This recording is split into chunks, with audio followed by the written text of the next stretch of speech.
Barkley, the famous NBA basketball player, changed his will a few weeks ago and is now leaving me $5 million. Okay, well, he isn't leaving it specifically to me, he's leaving it to Auburn University. As reported in Sports Illustrated on July 1st, 2023, his decision was a result of the June 24th decision by the Supreme Court to end affirmative action. Mr. Barkley wants to ensure that diversity is still a priority for Auburn University. While I applaud Mr. Barkley's decision to leave money to Auburn University, I stand before you today to advocate an end to affirmative action in the college admissions process.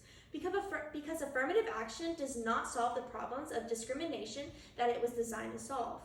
According to the Gale opposing viewpoints, affirmative action refers to policies and practices designate to mitigate discrimination and expand opportunities for members of historically unrepresented groups. Affirmative action was initially well-intentioned and sought to level the playing field and promote diversity in educational institutions. However, it is essential to acknowledge that times have changed since its inception. Today, I will explain how affirmative action perpetuates discrimination and hampers the fundamental principle of meritocracy. In this speech, I will present 3 compelling reasons why the Supreme Court was right to end affirmative action. By limiting affirmative action, we can create a fair and more equitable system that rewards individuals based on their abilities and achievements, reduce discrimination, and focus on more meaningful characteristics that deserve extra consideration for college admittance. Firstly, let's discuss why ending affirmative action creates a more fair and equitable system of college acceptance. One of the primary problems with affirmative action is that it undermines the concept of meritocracy.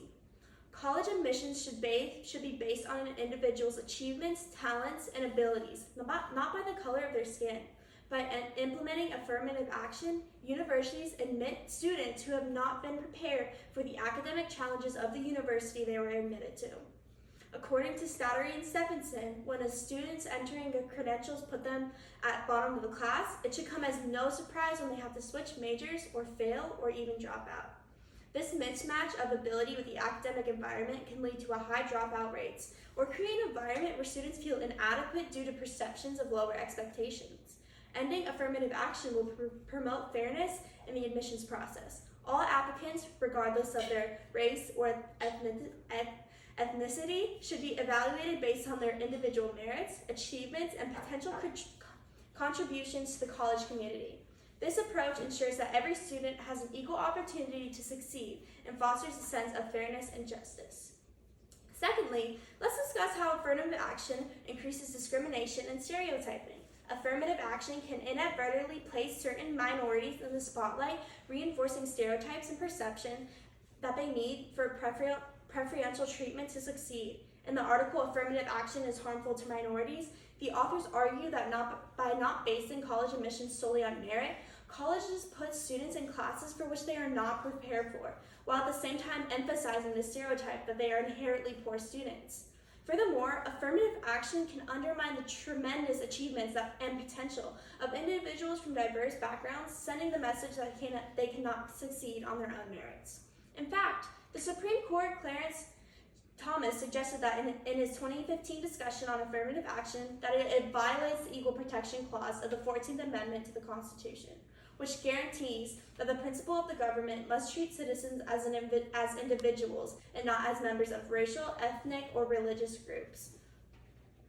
He believes that all racial classifications should be examined with strict scrutiny. While affirmative action aims to address historical discrimination, it inadvertently perpetuates a form of discrimination by favoring certain racial or ethnic groups over others.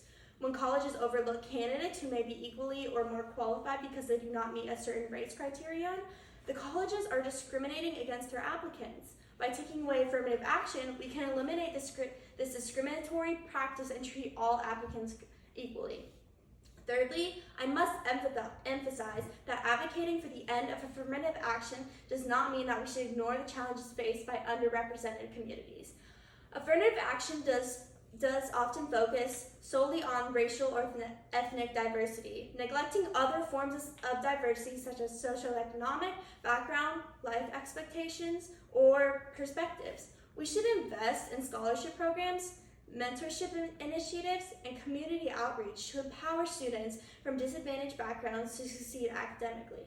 By shifting the focus away from race-based admissions, colleges can create a more inclusive and diverse student body that encompasses a broader range of backgrounds and ideas. In this article, affirmative action should be based on hardship, not race. Ben Carson advocates for a compassionate action as an alternative to affirmative action, which recognizes substantial achievement in the face of difficult obstacles. This would give consideration to the content of character instead of the skin color, which extending extra consideration for admissions. Instead of Chief Justice Ron Roberts wrote that nothing prohibits universities from considering an applicant's discussion of how race affected the applicant's life, so long as that this discussion is concretely tied to the quality of character or unique ability that the particular applicant can contribute to the university. In conclusion, ending affirmative action in the college admissions process is a necessary step towards promoting equality, mediocrity, and fairness. By removing affirmative action, we encourage individuals to take personal responsibility for their own success. It sends a powerful message that hard work, dedication, and individual effort are the key factors of achieving one's goals. This shift in mindset can inspire students to strive for excellence and pursue their dreams without relying on preferential treatment based on their race or ethnicity. 6 years ago, the academic achievement gap, while white and African American students, was about twice as large in the achievement gap between rich and poor students. But today, the income achievement gap is twice as large as the racial group.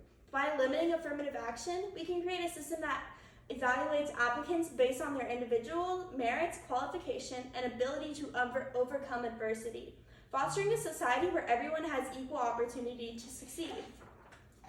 Let us embrace a future where personal achievements and abilities are the primary factors in college admissions, paving the way for more just and an equitable society. Thank you. And here's a graph that shows that large majority rejects affirmative action. You see, this yellow part shows that it should not be a factor, it should be a major factor, and that should be a minor factor.